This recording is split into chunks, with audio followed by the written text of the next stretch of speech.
Good morning and welcome to the DecisionPoint Trading Room. My name is Erin Swenlin, and I am here with my father, Carl Swenlin from DecisionPoint.com. We're here to give you an idea and tell you what the trending condition of the market is, and then we're going to find those stocks that are going to ride that tide. Q&A. Go ahead and put your symbol requests and questions for us in there, the Q&A box. The chat box is for you to use.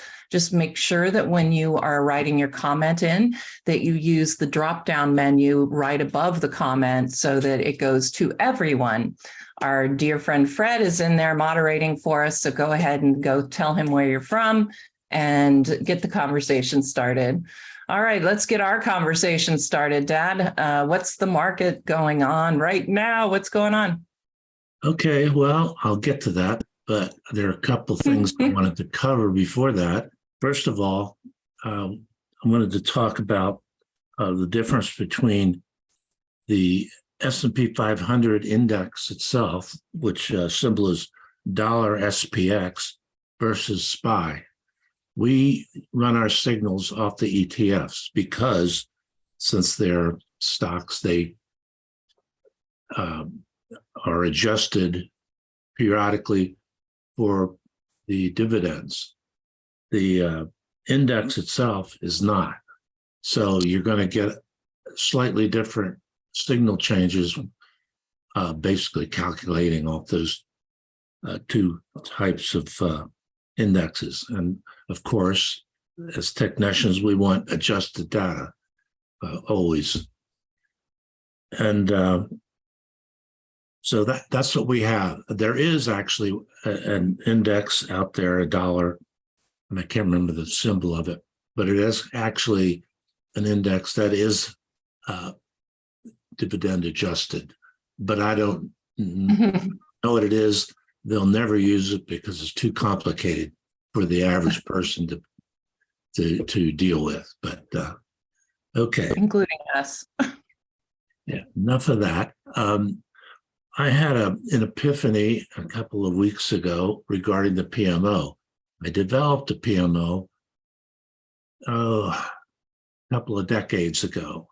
Don't know the exact date, but I've looked at it all over those many years, and I've suddenly realized some things about it that makes it simplified in order to understand it. First of all, I'm not going to give you the formula. It's in the chart school on StockCharts.com. But basically, the PMO is a moving average of a moving average of a one-day rate of change. So it's a ratio calculation. The PMO value can be compared as in relative strength to other price index PMOs. So you can actually rank a list of stocks by that, by the PMO. Whereas with relative strength, you can't do that because it's not a ratio calculation. Let's see. Now, here's this chart that I got set up to discuss this. And the first thing I noticed was the OBV. We have this totally negative divergence.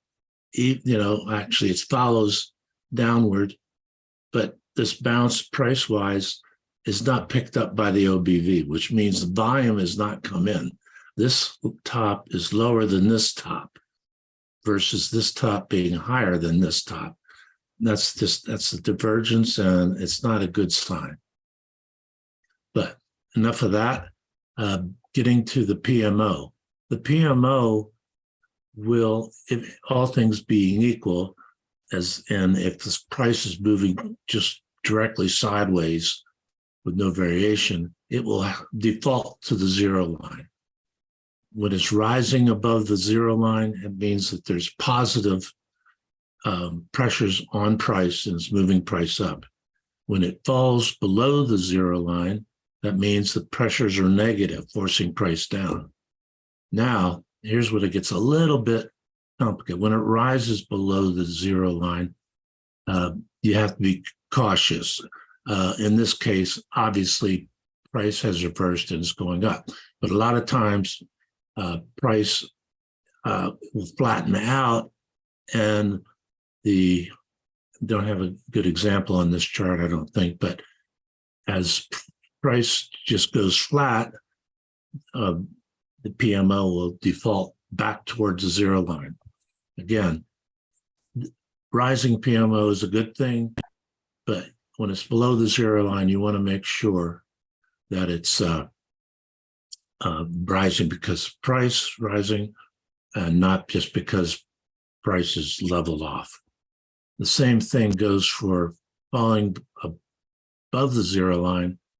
It could be because of negative price movement, or it could be just because the person has lifted the foot from the accelerator a little bit, but it's still moving forward. So one other thing I wanted to show, notice we've had during these bull markets, primarily it's above the zero line, good hint.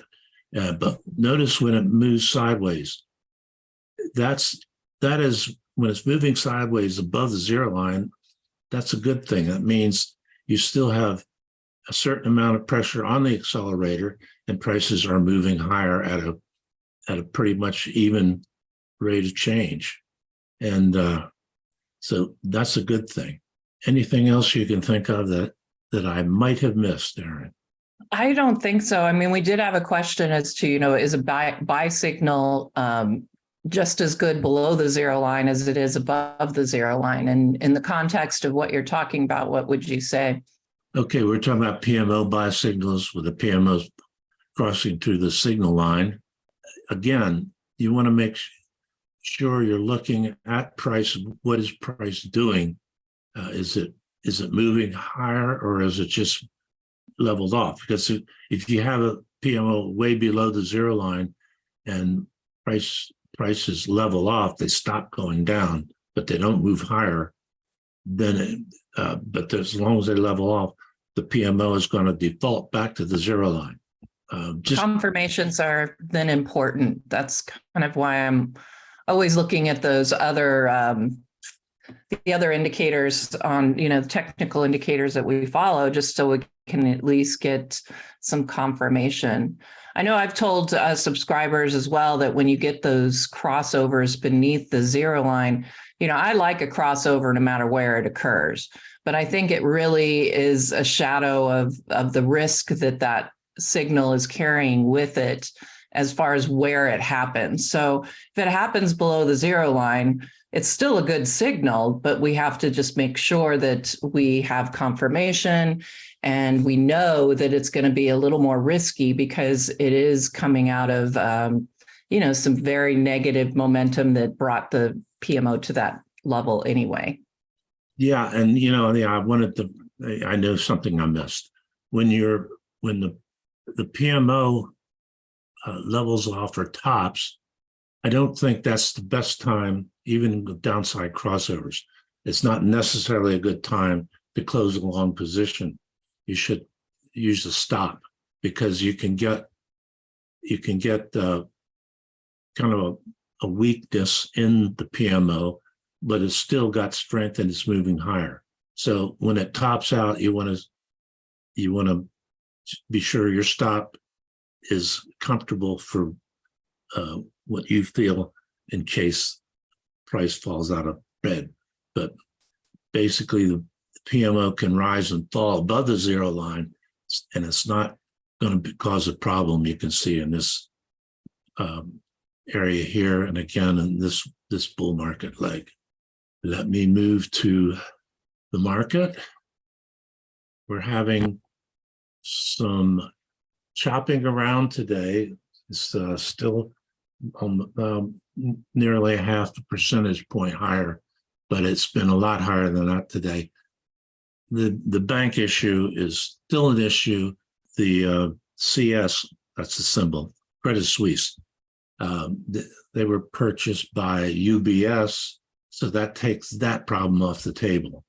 But these issues, these problems, they're just interacting, they're just interlinked throughout the system. as I was telling Erin before we started here, your bank account is an asset on your books, but in the bank's book, it's a liability.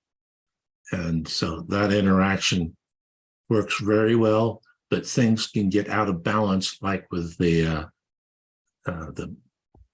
bank. Yes, the one that Silver. Yeah, the one that failed Silver. anyway and caused all the Yeah. problem. It's just people weren't paying attention. So anyway, we've got it's holding for now, but I'm still thinking we've got problems, and many people I've noticed talking about it this morning and on the weekend are saying, yeah, this is not necessarily over. Oh, notice we have a very high spike in volume on this day. That was Friday. This is an end of day data point. So we will calculate the data, the volume, total volume on the S&P 500 at the end of the day. But notice it was spike. There's a spike. This was the option expiration week volume. Basically on Friday, it spikes the end of quarter. It's a quadruple witching, and it's very high. We always make a point of showing you this because we don't want to confuse the high volume with a blow off event, that kind of thing. We need to first of all attribute it to the option expiration exercise. The dollar, I had all these charts set up, but somehow they stalled on me. Okay, the dollar has been, I will say, in a rising trend, but it broke down towards the beginning of this month. And the most recent rising trend line that I put on this chart was on Friday, and it's already broken down. That's a good thing for gold. Gold is in a rising trend, and it's pulling back a little bit today. This is rather a steep rising trend line. So it's probable that it's going to break down and probably set a less accelerated rising trend line. Crude oil has found support. Now we're on our fourth day where it's holding above the support line. Let's just take a look at the 1-year chart, give a little more detail and see what we're looking at.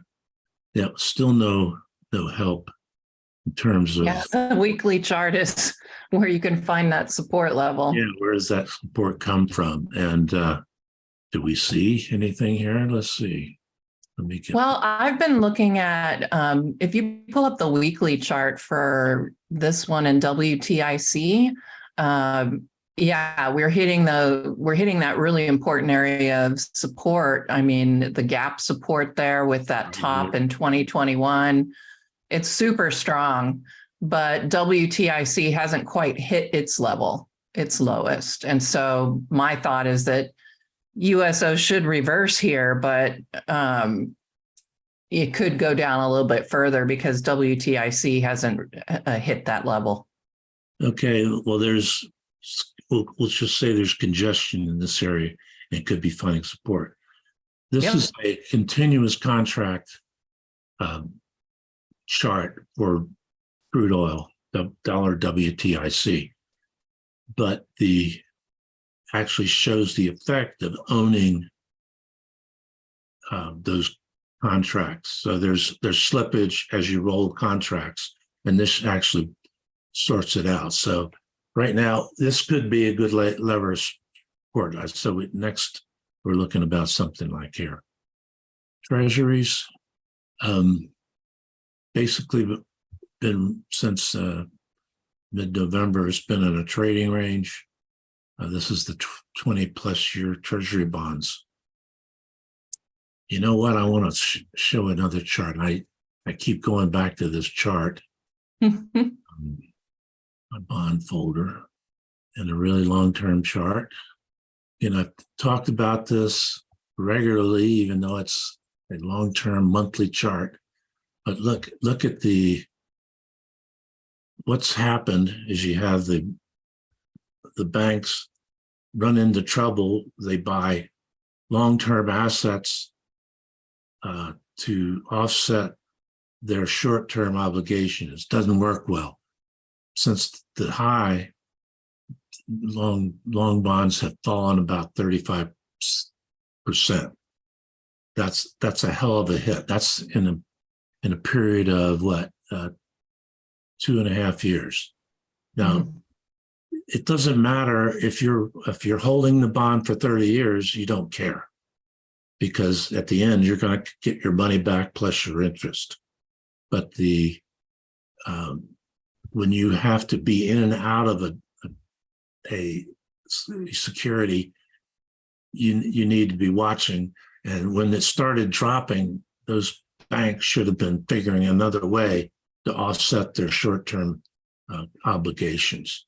Moving on, we've got Bitcoin just rallying like crazy. Flight to safety, which is not going to be flight to safety. I hate to say it. Long term, we're looking at very solid resistance right along this line. So maybe it'll break through.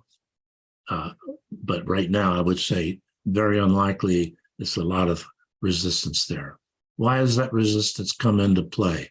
Well, people who owned it here and missed selling as it dropped down to this level and down on the here, when it finally gets back there, they're going to get to break even.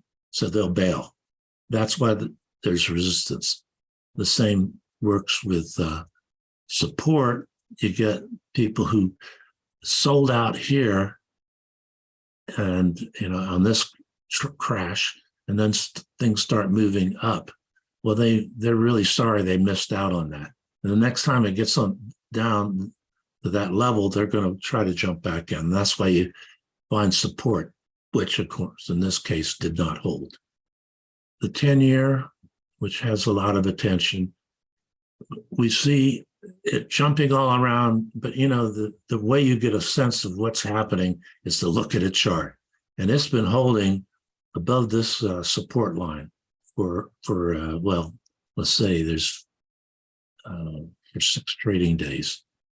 And right now it's still holding. This is as of Friday, but this is the yield array showing we had pullback, another rally, and now it's pulling back again. There seems to be good support in here.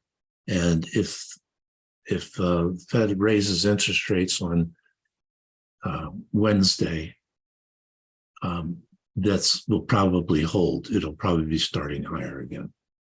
A lot of discussion about what the Fed's going to do.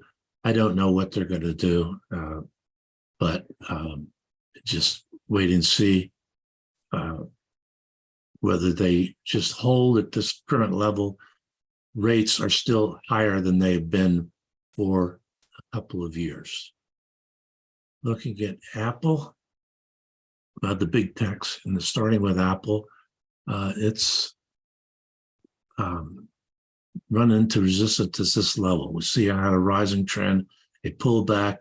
Right now we have a bottom above a bottom. We need to get a top above a top now to get a new rising trend established. Amazon's not doing well.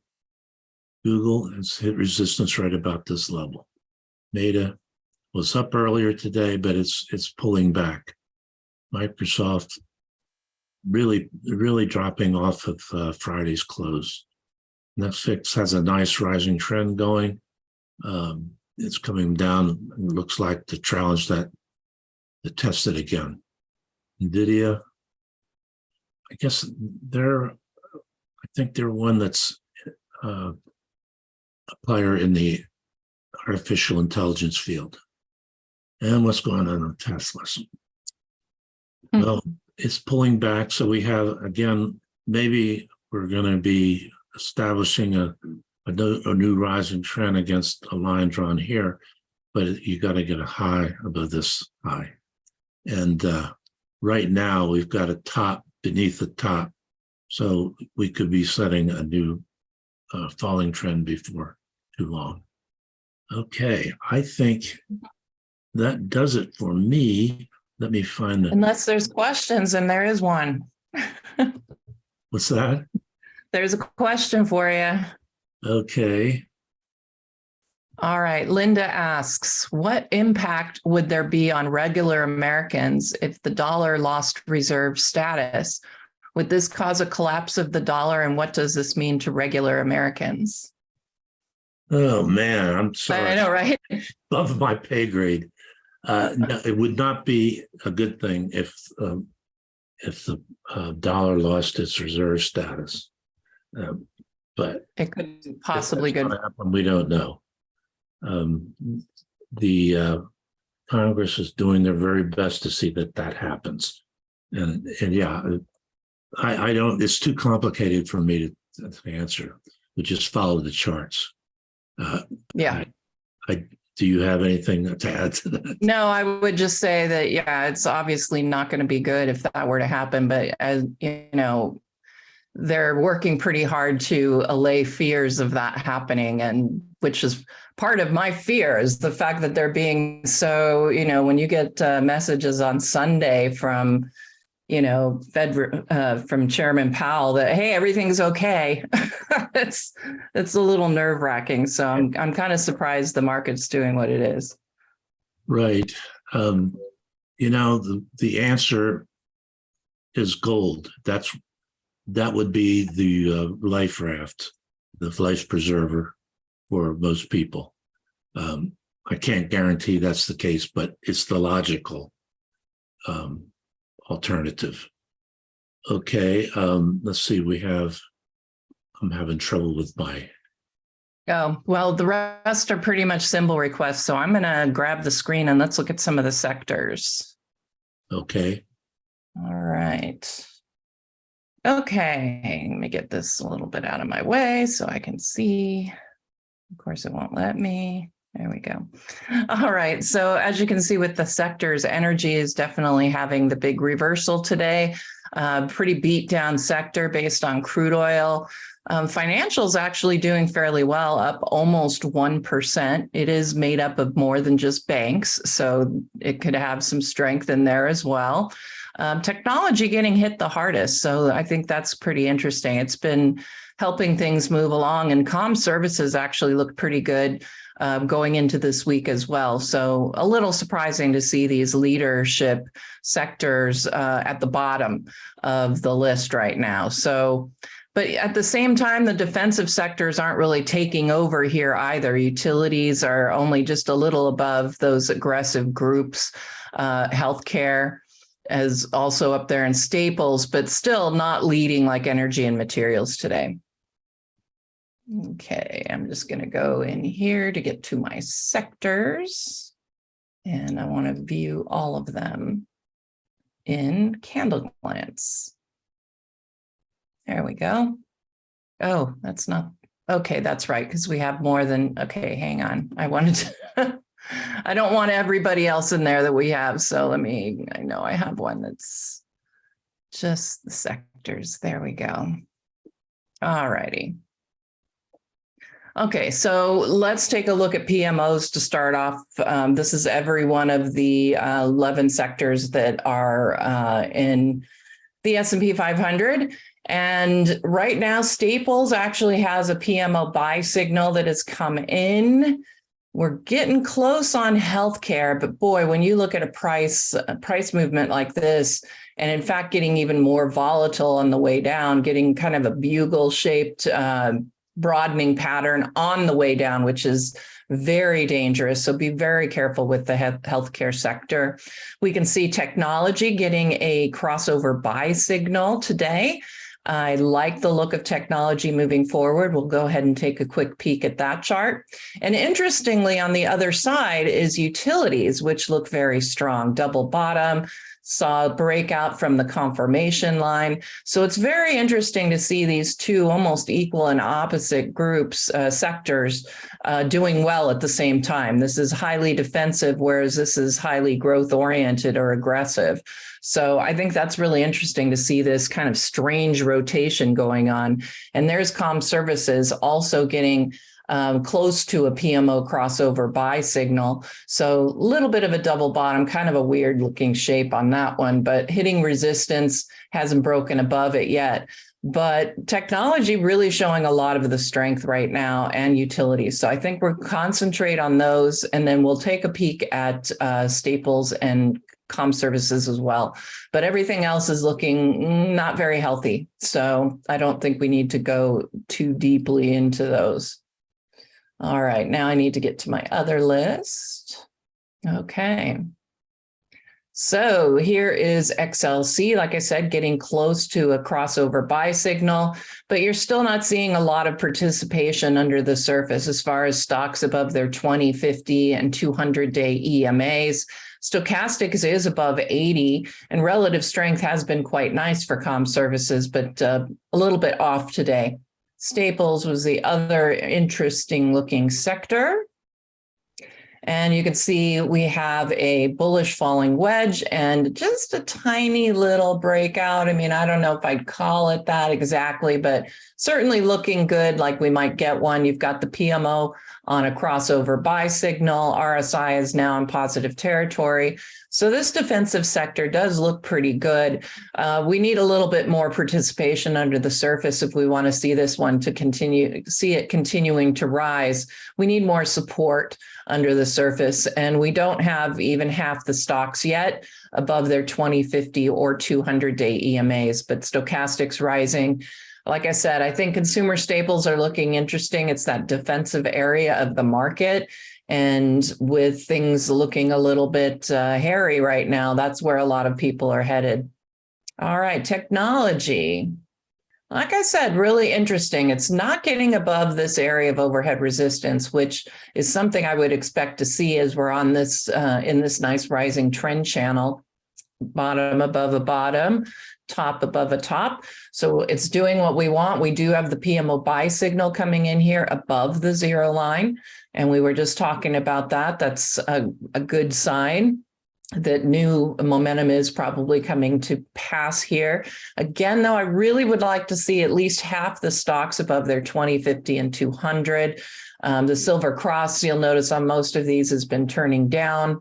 Just a quick review about what the Silver Cross and Golden Cross indexes are about. The Golden Cross index measures how many stocks have a quote unquote Golden Cross, meaning the 50 is above the 200-day EMA. We call a Silver Cross a 20 crossing above a 50-day EMA. And so we track how many stocks have a 20 above their 50. So it gives us a really good in-depth look, not just at how many stocks have price above those levels, but how many are honestly in these bull market configurations, which is what you'll see when you have a 50 above a 200 and an intermediate term bullish bias if you have a 20 above the 50. Excuse me. All right, and last sector I'm going to look at here is utilities. And then we'll take a little jump through some of those industry groups and see where the strength lies. You do have a declining tops trend line that has been broken here for utilities. Really strong looking double bottom. It's been confirmed with the breakout here, but now we're really struggling to get above that overhead resistance, not only at about $67, but also at the 50-day EMA. So there's still some work to do for utilities. And I think that really what we see happen after the Fed announcement will really determine which direction the rotation will go, because clearly there's two camps, the bullish camp that's in technology and the bearish camp that's in consumer staples and utilities. And one of those are going to it's going to tip in their favor. But unfortunately, I think we need to find out what the Fed's going to do and how investors take that. You know, one thing we should mention here, on Friday, there were distributions to many of the ETFs. And particularly here, you can see there was a distribution. what that does, it adjusts the previous prices downward proportionately. And there you have to take a look at your support and resistance lines and your trend lines, because they'll be knocked out of whack.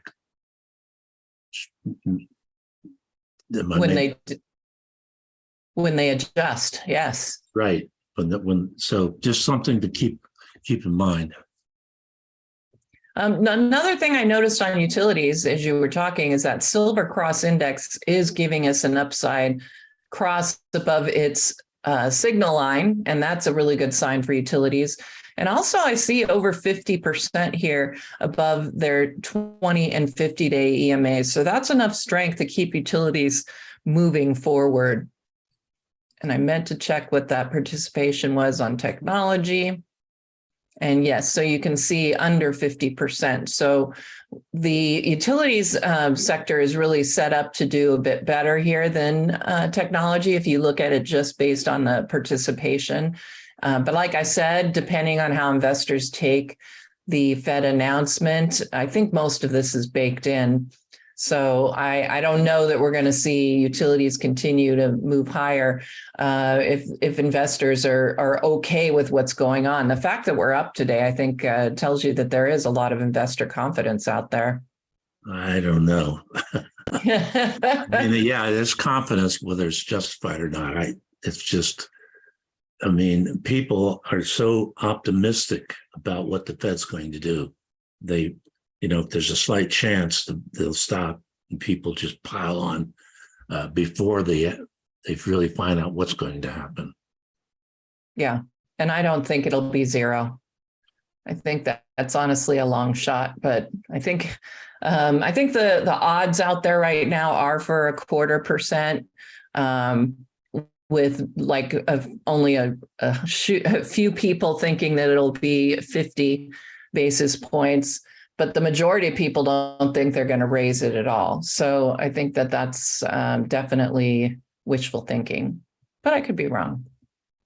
All right, so let's go into the industry groups just very quickly. We'll look at them in particular for utilities and technology, since those two do seem to be showing the strength. I do know that for technology, really the real strength is lying in semiconductors, which are still doing very, very well. Breakout and then coming back, a mechanical, really a pullback toward that breakout point, which is what you expect. PMO buy signal going on, stochastics moving above 80. And I will show you quickly the chart of the semiconductors because we do have the under the hood indicators for it. But just so you can see, the majority of these are not, they're under resistance. I mean, not bad for telecom, but still under resistance. Certainly computer services, not a good place to be in technology. Look at this dark cross occurring here on electrical components. Software, it was showing some strength, but pulling back pretty strongly today. And renewable energy has been in a declining trend. It's now trying to find support here on the 20-day EMA, but I would say this is probably the support level we're looking at down here for these tops back in January and February. All right. And then quickly, utilities, only a few industry groups to look at here. Gas distribution holding beneath resistance. More under resistance here for multi-utilities, but we do see that double bottom, which tells me that this might be one of the industry groups leading that particular sector, as well as conventional electricity. That's been looking good. Water still has some work to do, but has gotten above that 20-day EMA and PMO buy signal. So looking at all of the groups, there certainly are pockets of strength within each one. And I would say semiconductors are clearly the ones that we're going to want to look at in the technology space. And as I said, we actually have under the hood indicators for semiconductors now. So we might as well look at that, and then we'll get to your symbol requests. We should have plenty of time. All right, so this is based on the SMH semiconductor ETF. and the membership therein. So we can see that right now, very strong participation. It's been angling upward. It's not as high as it could be, so there is still room for it to grow. And you can see 80% above their 200-day EMAs currently, and stochastics now above 80. So there's a lot of strength in here. It is holding now beneath this area of overhead resistance. But given the PMO buy signal that's coming in above the zero line, seeing the RSI in positive territory and this kind of participation, I would expect semiconductors to continue higher. But like I said, if investors are soured on what's going to happen here with the Fed and we start to see a decline, that bear market decline start back up, this is not going to be where people are going to put their money. All right. Notice that the PMO on here, notice where it topped in February. Basically, price popped down a little bit, but basically it's been moving sideways for about 2 months. And you can see where the PMO has fallen, but it's still above the zero line and it's actually turned up again. So this is an example where you might want to use a stop rather than PMO crossover. Also, on your Silver Cross Index, same thing. I mean, when the Silver Cross starts falling from 100%, that means that a few of the stocks there within it are losing strength, but it may not be may not matter. The remaining stocks that are above, that have their 20 above their 50, might still be able to carry the index higher. Yep. Right. Okay. So looking pretty good. Let's get to those symbol requests. And okay, well, we've got a couple of questions. Oh, yes, those are first. I presume this refers to the devaluation of the dollar or the loss of its status. What about British pound? What about the British pound? I would say I'm not a currency guy for one thing, but my impression is that almost every currency in the world is crap. That's basically the way I feel about it. There's just none that are any good. Possibly the Swiss franc. I remember years ago it was a good currency. But I remember at that time, people were piling into it and driving it up, which was bad for them. And so they devalued it in some way and knocked the legs out from under that move. So I would say moving to another currency, no. Gold would be my only suggestion in that area. But I don't know what's going to happen. What would happen in those cases. It's the best guess that I have. There's another one. How correlated is the SCTR, the scooter, the StockCharts technical rank with the PMO? They're completely unrelated. Yeah. So I've explained the PMO. You could take the scooter because I don't use it. Not that I don't. Yeah. Like it. It's just not so much that I can use. So I'm in chart school, so that's where you can find this.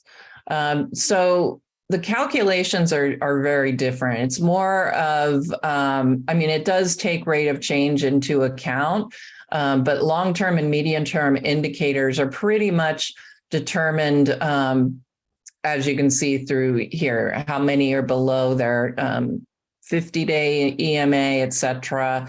And you'll find the weighting is definitely toward the long and intermediate term. So it's kind of a different setup.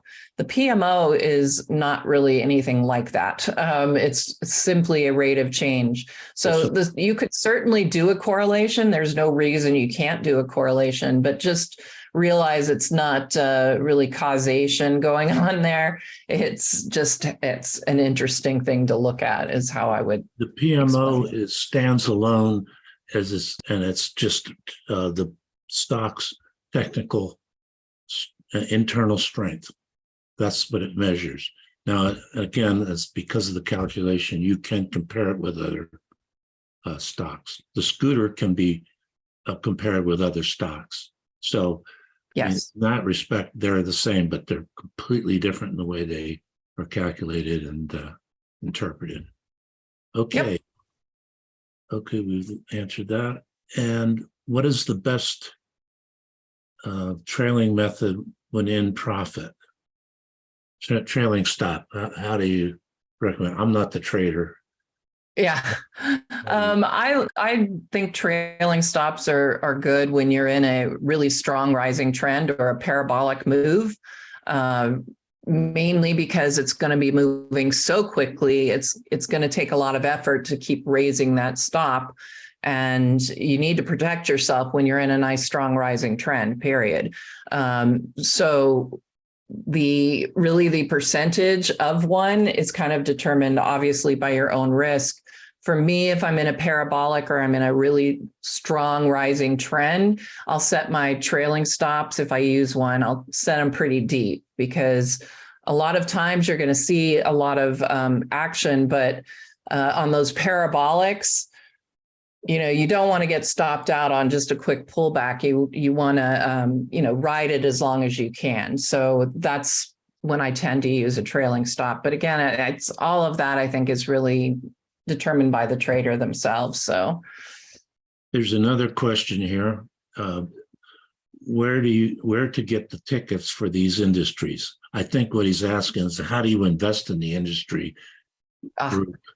Whereas right, those dollar symbols, they, dollar XXX symbol, you can't buy and sell those. You have to find a stock, an ETF. Or an ETF, yeah.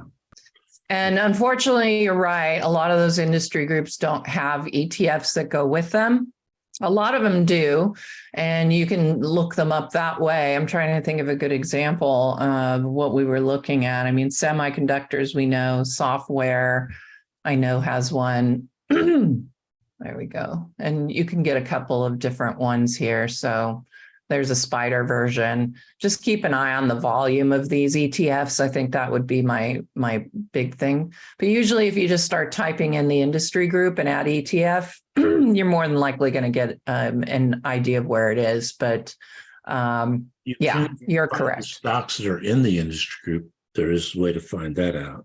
Yes. And so that's exactly right. This is really the exercise here with the industry summary, is to find those areas of strength. And we'll just go to utilities. Let's do that, because that's at the bottom.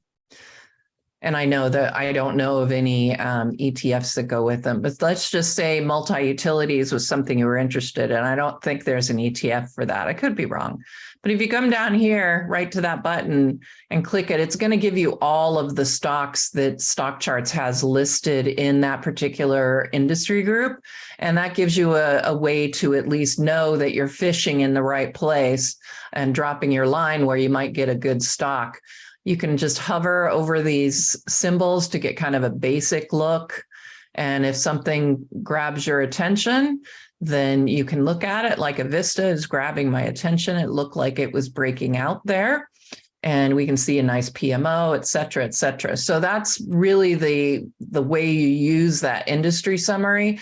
But a lot of times you will find there are some ETFs that do follow them. Yeah, well, it's just to be able to find the stocks. That's good. I didn't know that's how it was done. Okay, we better get to some symbols, or we're going to have an direction on our hands. CRVX for long. CRVX. Oh, CRVX. Got it. Well, that one's not a symbol either. CRVX. Romeo Victor X-ray. Nope. I guess I don't know what that is then. Yep, Thomas, you're going to have to put in a different, retype it in for me. That would be great. Okay. On AMD and TSM, I'll just look at it. Yes. All right. So I do see that's 3 different semiconductors, I believe. Yes. So I'll just give a quick summary of each of these. So Taiwan Semiconductors in a trading range PMO trying to turn back up, but as we were saying, you got no trend going on. So it's going to take a little more effort here to get it to turn back up, but it could be really interesting. Stochastics, which I consider our early warning, is rising strongly. This would be my big issue here, is notice the declining trend on how this stock compares to its industry group. You want to find leadership, within those industry groups, and that is not showing it to us. So let's see if we can get one of these others on, also showing decreased relative strength. And, you don't want to see that. So that's not one of the strong stocks in there. So let's see, what was the other one on semiconductors? So all of these really looking kind of sideways. And again, these are not the leadership's stocks here within the group. I'm not saying they look bad or anything, but I don't like the way the PMO is falling on this. I think if you're looking for some stronger semis, I think AMD is up there and NVIDIA is up there. Yes, so see AMD, obviously a leader within the semiconductors. That's kind of where you want to go and look at the difference in price action. We were seeing a lot of sideways action on those other three, and AMD is breaking out. And I believe NVIDIA is the other one. You looked at that briefly. Again, look at the relative strength here against the group. This is where you want to be, is where that internal strength and relative strength is. Stochastics looking great above 80 almost this entire year. So NVIDIA looking good as well in the semiconductors. But I have to say the three that you presented aren't really as strong as they could be. NYCB. And we have a bank here. It's all of these banks is going to be really interesting to see how these turn out, but 30% gain, that's pretty crazy. We are seeing a giant filled black candlestick. So it may have jumped early in the morning, but it's pulling back consistently right now and is at the bottom of that trading range for the day. It's going to be hard for me to comment on all of these that are seeing these big reversals. I would just be careful. I mean, when you get a big gap up like this, it really, especially with a filled black candle, it really is begging for a pullback or even a reverse island situation. So I would just be careful here. If I owned it, honestly, I would be taking my profit because of all the stuff going on here. I think that it would be, that's what I would be doing. So how about, we have the industry group, regional banks, and I should have covered that when I was on. Okay, not much happening there. You got a reverse flag. Yes, reverse flag, meaning it will more than likely see a breakdown here. This is pretty stretched out, so it's not beyond the realm of possibility that we would get a bounce here. And we should see, it'll be interesting to see the participation once we finish the day, but more than likely these banks have pulled well below their 20, 50, and 200-day EMAs. So I think it'll be a long time before we're going to start seeing these numbers move higher. Although if you're going to get bank stocks that look like NYCB, we could get some pretty nice snapbacks here on the banks that maybe got thrown in with all the others, but are still strong. Okay, RMBS. All righty. Stuck beneath resistance. It is in that semiconductor space. It's performing kind of in line with this group. Like I said, as far as semis go, I mean, I showed you the ones that I think are the strongest within that group, AMD and NVIDIA. I'd like to see a breakout here just based on what's going on with technology and this group. I would expect the breakout here. PMO is turned up above the zero line, but it's not doing a whole lot because we are still in a sideways trading range here. Really want to see that breakout. Everything here says we will see the breakout. But again, I just have to, I would hesitate because I've seen so many other, we've seen other semiconductor stocks that just look healthier. Okay. Have you talked about Amgen? I can't recall. Not today. Okay. All right. So biotechs, I'm going to bring you down here. The biotechs versus the S&P. They've been moving kind of in line with the S&P for quite a while, which hasn't been a good thing. If you look down here, they're finally starting to find some support here. With Amgen, I should say, is finally finding some support, but I don't like the way stochastics turned down before reaching 80. RSI is negative. I mean, it does look primed for a reversal here, but I would be, like I said, stochastics, I think, give us some really great early warning. And this is telling me that I would want to wait for some confirmation. Price needs to get above that 20-day EMA. If I had it, I would stay owning it because the PMO is still rising. And I think it would be an interesting reversal play just because the PMO is rising. But again, well below the zero line. So we are starting to see it move back towards zero, but why? Because it's moving mostly sideways. So we need to take this with a grain of salt. And I have to say, I think it's a nice, and it looks like an interesting reversal play here, but I think your risk level is higher than on some of the other stocks we've looked at. Here's an example of the PMO rising below the zero line. And it's because basically things have started moving sideways rather than showing strength. Right. So you have to look at, again, you have to take that with a grain of salt, especially when you've got these stochastics topping. PODD, pod. All right. That's in healthcare. Big sideways trading range, and I kind of avoid those if I want to get involved in a stock, but I do see a bullish engulfing candlestick going on, and it does, let me get my inspect tool out. Yeah, it's sitting just beneath this resistance level, but it's lining up well. This is a much better looking PMO because it's rising on the fact that price is rising and the RSI positive, stochastics above 80. This is a lot healthier stock. I just tend to avoid these trading range stocks because when they're at the top of those ranges, there's a pretty good chance it's going to hit the bottom of that range. And healthcare, like I said, very volatile, but heading downward. So be careful with this one. The bullish engulfing tells me to expect that breakout, though. So, I think this one looks pretty good. Okay. Is there a ticker for percent of stocks above the 50 EMA or SMA? No, we don't. Well, I think maybe they do have for simple. They might have it. Yeah. Finding it is the question. I don't know what it is. Yeah. Oh, wait, here we go. They're all EMAs. Yeah, that's the EM. Those are my symbols that I made. Yeah, I would say you'd have to ask StockCharts about that one. Do a search. Maybe you'll be able to find it. Okay. Can you comment on reverse head and shoulders versus reference Apple? Yes.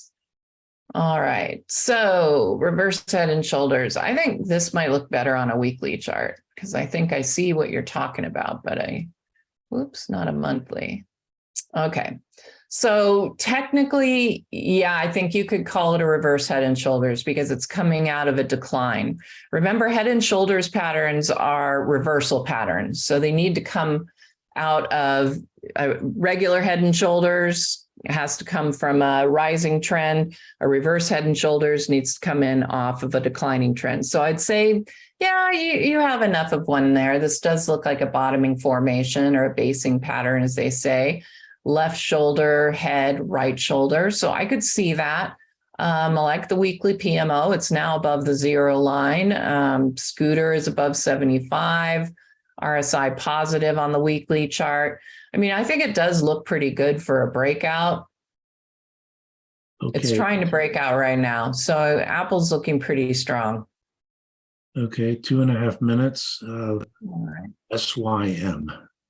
All righty. This was a prior diamond. Looking good on the move upward. Let's see, we've got PMO on a crossover buy signal. This looks great. I wish I could say I owned it. I used to own it. So full disclosure, I don't own it anymore, but wished I did. You can see a nice little breakout here. This looks like a great stock on a great move higher. Okay. COIN, coin. Wow, we looked at this last Friday in the Diamond Mine trading room. PMO buy signal. It's failing at the 200-day. That's why it got above it, but you can see it's fallen below right now trading here. This is a strong area of overhead resistance. So I'm not really surprised to see that happening. There's a lot of momentum going on here. It was due for a pullback. It makes sense it would do it at resistance. Relative strength is excellent here. Gotta say, I like coin.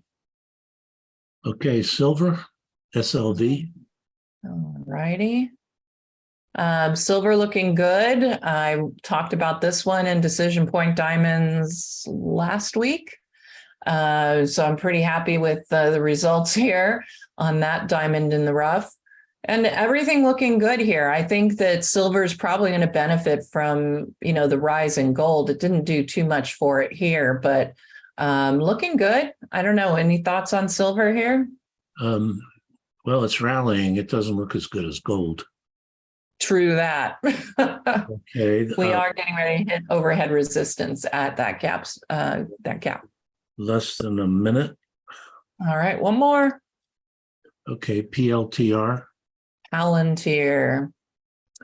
I'm not really thrilled with the look. Head and shoulders pattern. There's your head, left shoulder, right shoulder. And it did activate. It confirmed with this breakdown over here, but it got right back above. I don't like the PMO. Stochastics are kind of iffy, not performing well against its group. Software as a group was doing very well, you can see, but I just be careful. I mean, with the group doing that well and it just didn't do anything, I think there's better choices. Okay, ding, ding, ding. Yeah, and I want to do this for Thomas really quick because we finally have the right one. Rising PMO, everything's looking a little bit, I don't like the RSI being negative. PMO is rising, but it's below the zero line. And yeah, there's a little bit of new momentum coming in here, but with that big gap down, that would worry me. You probably are going to get a little bit of a reversal here to the upside. Could be very lucrative, but be careful. All right. Stopping my share. That's all we have for today. I hope you enjoyed the Decision Point Trading Room. Come on over to DecisionPoint.com if you liked what we were doing today. It's pretty much just a small microcosm of what we do on our website with the DP Alert and DP Diamonds. Thank you for attending, and we will see you next week on Monday. Hey guys, Dave Keller here with StockCharts.com. Thanks so much for watching our video. If you enjoyed it, and we hope you did, hit the like button right below. Also, we have so much new content every day. Consider subscribing to the channel. Just hit the subscribe button in the video or right below. Thanks for watching. Stay safe. Have a fantastic day.